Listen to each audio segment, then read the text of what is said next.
The Apostolic Camera, formerly known as the Papal Treasury, is an office in the Roman Curia. It was the central board of finance in the papal administrative system and at one time was of great importance in the government of the states of the Church, and in the administration of justice, led by the Camerlengo of the Holy Roman Church. History. Since the middle of the 12th century the papal chamberlain was a regular member of the Curia, entrusted with the financial management of the papal court. At that early period the income of the papal treasury came chiefly from many kinds of census, dues, and tributes paid him from the territory subject to the Pope, and from churches and monasteries immediately dependent on him. Census Camerarius made in 1192 a new inventory of all these sources of papal revenue, known as the Liber Censum. The previous list dated back to Gelasius I and Gregory I,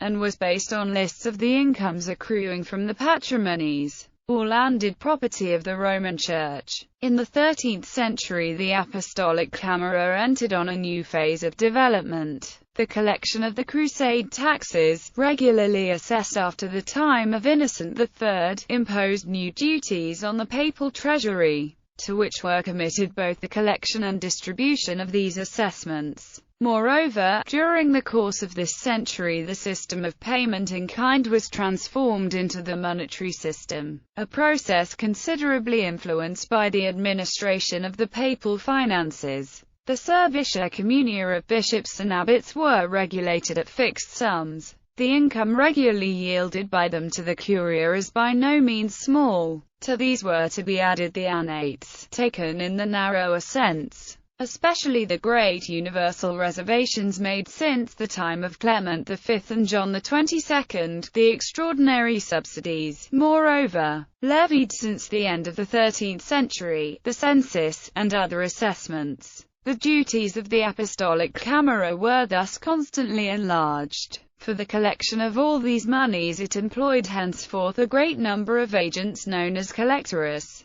With time the importance of this central department of finance became more marked. The highest administrative offices were always the chamberlain and the treasurer, the former regularly a bishop, the latter often of the same rank. Next in order came the clerics of the Camera, originally 3 or 4, afterwards as many as 10. Next to these was the judge of the Camera. The two first named formed with the clerics of the Camera its highest administrative council. They controlled and looked closely to both revenues and expenses. In their service were a number of inferior officials, notaries, scribes, and messengers. The more absolute system of ruling the Church which developed after the beginning of the 16th century, as well as the gradual transformation in the financial administration, modified in many ways the duties of the Apostolic Camera. The Camerarius became one of the highest offices in the government of the Papal States, until the beginning of the 19th century,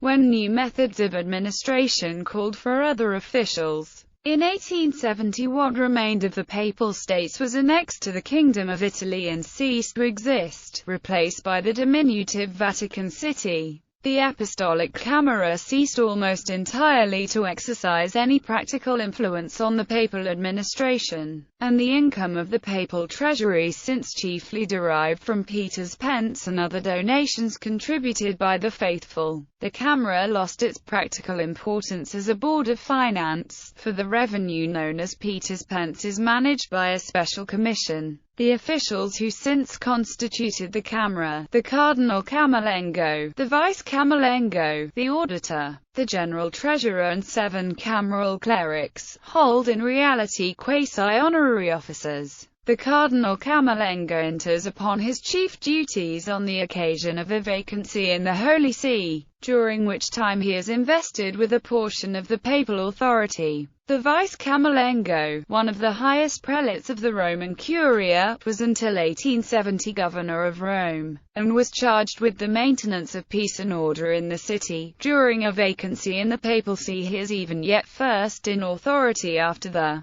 cardinals, and entrusted with the surveillance of the conclave, to which no one is admitted without his permission. The Auditor General of the Camera, also one of the highest prelates, was formerly the chief judge in all cases concerning the financial administration of the Curia. Before 1870 he presided over the Supreme Court, to which the Pope referred the most important questions for decision. On Wednesday, February 13, 2013, Pope Benedict XVI appointed Bishop Giuseppe Sciacca, Secretary General of the Governorate of Vatican City State, to serve as Auditor General of the Camera in addition to his duties as Secretary General of the Governorate. Sciacca completed his doctorate in canon law at the Pontifical University of St. Thomas Aquinas, Angelicum. The Treasurer General formerly had supreme financial control of the whole income derived from the temporal possessions of the Church, as well as the rest of the tribute accruing to the papal treasury. The College of Clerics of the Apostolic Camera, consisting since 1870 of 7 members, formerly was a variable number. The members of the body, chosen from among the highest prelates, had formerly not only the management of the property and income of the Holy See, and were consulted collectively on all important questions concerning their administration, but also officiated as a court in all disputes affecting the papal exchequer. When Pius IX,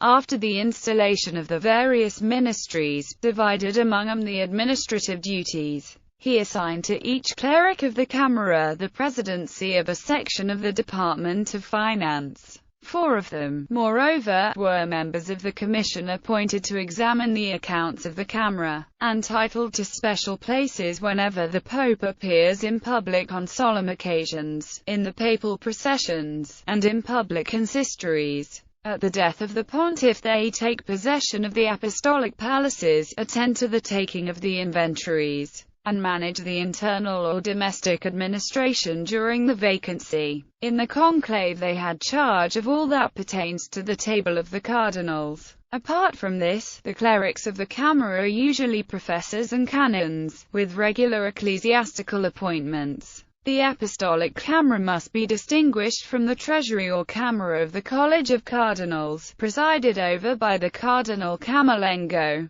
It had charge of the common revenues of the College of Cardinals, and appears among the curial institutions after the close of the 13th century. It has long ceased to exist.